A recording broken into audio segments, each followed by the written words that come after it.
कहेंगे कर्पूरी जी को लेके, क्योंकि बिहार में तो कर्पूरी की पॉलिटिक्स चल रही है, सब कोई कर्पूरी की जयंती मना रहे हैं। नहीं, जयंती मनाना एक बात है और जो कर्पूरी जी जिस समतामूलक समाज की परिकल्पना कर्पूरी जी ने की है उस पर कायम रहना दूसरी बात है। हम लोगों ने यहाँ कोई राजनीतिक टीका टिप्पणी मैंने तो कम से कम नहीं करी है। हम लोगों ने ये कहा कि समतामूलक समाज बनाने के लिए जो कर्पूरी जी की सोच थी उसके आधार पर जन स्वराज की क्या परिकल्पना है। हमने वो 5 स्तंभ बताए कि नौकरियों में आरक्षण के साथ साथ राजनीतिक भागीदारी, जनसंख्या के हिसाब से राजनीतिक भागीदारी और कहीं न कहीं शिक्षा, जमीन और पूंजी में जब तक समानता, पूंजी के बंटवारे में समानता नहीं होगी तब तक समतामूलक समाज के बनाने की बात सिर्फ नारों में ही रह जाएगा और जन स्वराज इसके लिए पूरी तरह से प्रतिबद्ध है।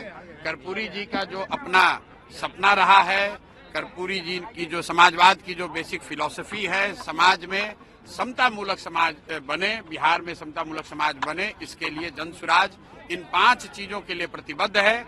आरक्षण के साथ साथ जनसंख्या के हिसाब से राजनीतिक भागीदारी और शिक्षा, जमीन और पूंजी के बंटवारे में समाज के सभी वर्गों में समानता हो। जो मैंने आपको बात बताया कि 75 साल के आजादी के बाद भी आज सिर्फ 10% लोग ही बिहार में 12वीं पास करते हैं और उसमें भी अति पिछड़ा समाज सिर्फ 5.5% लोग 12वीं पास कर रहे हैं। आज अति पिछड़ा समाज सिर्फ 5.5% लोग ही 12वीं पास कर रहे हैं। दलितों में वो सिर्फ 3% है। सामाजिक न्याय की बात हो रही है। जब 3% दलित समाज के लोग ही 12वीं पास करेंगे तो आप किस समानता की बात कर रहे हैं। मैंने आपको आंकड़ा देकर बताया है, सिर्फ 2%, 1.97% लोगों के पास सरकारी नौकरी है। सिर्फ 40% लोग के पास जमीन है, 60% आदमी के पास जमीन ही नहीं है। तो जब तक इन बातों को नहीं एड्रेस किया जाएगा तब तक कर्पूरी जी की जयंती सिर्फ मनाने से कुछ नहीं होगा। तो हम लोग सारे लोग इस चीज के लिए प्रतिबद्ध हैं, जन स्वराज प्रतिबद्ध है और मुझे विश्वास है कि समाज में लोग उस बात को समझेंगे और जो भी कर्पूरी जी को, समाजवाद को मानने वाले लोग हैं इस विचारधारा से जुड़ेंगे और इसका समर्थन करेंगे। परिवर्तन की बात आप कर रहे हैं और बिहार में काफी ज्यादा बढ़ चुका है। एक सेकंड, प्रशांत जी जो कहे हैं, गोलीबारी हो रही है। प्रशांत जी जो कहे हैं उसको अचीव करने के लिए एक ही काम करना होगा, सरकार बदलना होगा, विधायक बदलना होगा। विधायिका जब बदल जाएगी तो लैंड रिफॉर्म्स कानून भी बदलना होगा, बिहार का सीलिंग एक्ट भी बदलना होगा। देखिए ये पुराने जाखड़ी कानून जो है इससे लैंड रिफॉर्म्स नहीं हुई, दिखावेगा लैंड रिफॉर्म्स है। जो एक्चुअल लैंड रिफॉर्म्स करना है उसके लिए कानून में बदलाव आना होगा। कानून में बदलाव के आने के लिए जन स्वराज के पार्टी की सरकार बननी होगी और सरकार बनाने के लिए लोगों को जन स्वराज को वोट देना होगा, तब बिहार का विकास होगा। यही मैसेज, यही बात। बिहार में अभी बढ़ते कानून को लेकर क्या कहेंगे? कम समय तक रुके और कुछ भी नहीं बोला। भाई देखिए, नीतीश कुमार जी पर आप लोग ज्यादा प्रेशर मत बनाइए। हम लोग पहले से कह रहे हैं कि मानसिक शारीरिक तौर पर नीतीश कुमार थक गए हैं। अब 8-10 महीना रह गया है, उनको एक अन्य मार्ग का लुत्फ उठाने दीजिए।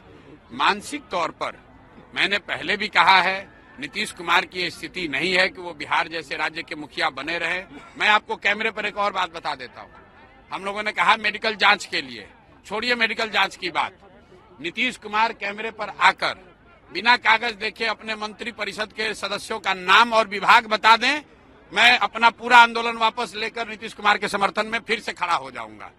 नीतीश कुमार अपने मंत्री परिषद के लोगों का नाम और विभाग नहीं बता सकते हैं, उससे आप क्या अपेक्षा करते हैं। इसलिए अब नीतीश कुमार को जाने दीजिए, 10 महीना उनका समय है, मुख्यमंत्री किसी तरह बने रहें, आगे उनसे कोई अपेक्षा नहीं है। लॉ एंड ऑर्डर को लेकर क्या कहिएगा, जिस तरीके से गोलियां चल रही है अनंत सिंह और मेरे भाई अनंत सिंह और उनका संबंध आज के सत्तासीन लोगों से क्या है वो आपको हमसे बेहतर पता है। मैं किसी व्यक्ति पर कोई टिप्पणी नहीं करना चाहता हूं। बिहार में बालू माफिया, शराब माफिया और अफसरशाही, उसमें आप लॉ एंड ऑर्डर कैसे बेहतर एक्सपेक्ट कर सकते हैं।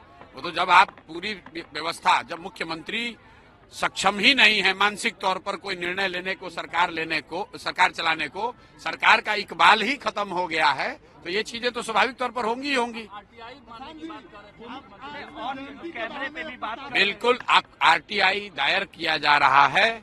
सरकार से ये पूछा जाएगा पूछा जाएगा कि जनता के पैसे पर, सरकारी खर्चे पर पिछले 3 साल में नीतीश कुमार कहां कहां मेडिकल इलाज के लिए, टेस्ट के लिए गए हैं। वो जनता को जानने का हक है। वो आरटीआई में हम लोग सूचना के अधिकार के अंतर्गत वो जानकारी सरकार से मांग रहे हैं। प्रधान जी, आपने जयंती के बहाने रैली कर दी, चुनावी अभियान की शुरुआत है क्या? नहीं, चुनाव के अभियान की शुरुआत तो मैंने आपको प्रेस वार्ता में पहले कहा है कि गांधी मैदान से आगाज हुआ है और वहीं पर खत्म किया जाएगा। तो चुनाव के आगाज की शुरुआत गांधी मैदान से होगी। उसका डेट का बाकायदा आपको ऐलान भी करेंगे। आज तो सिर्फ और सिर्फ कर्पूरी जी की जयंती थी और समता मूलक समाज बने, समाजवाद को, जो जैसा देवेंद्र यादव जी ने बताया कि बिहार में समाजवाद को सही मायनों में फिर से स्थापित किया जाए, उसके लिए जो जन स्वराज के 5 सूत्रीय सोच है, विचारधारा का हिस्सा है, उसको अपने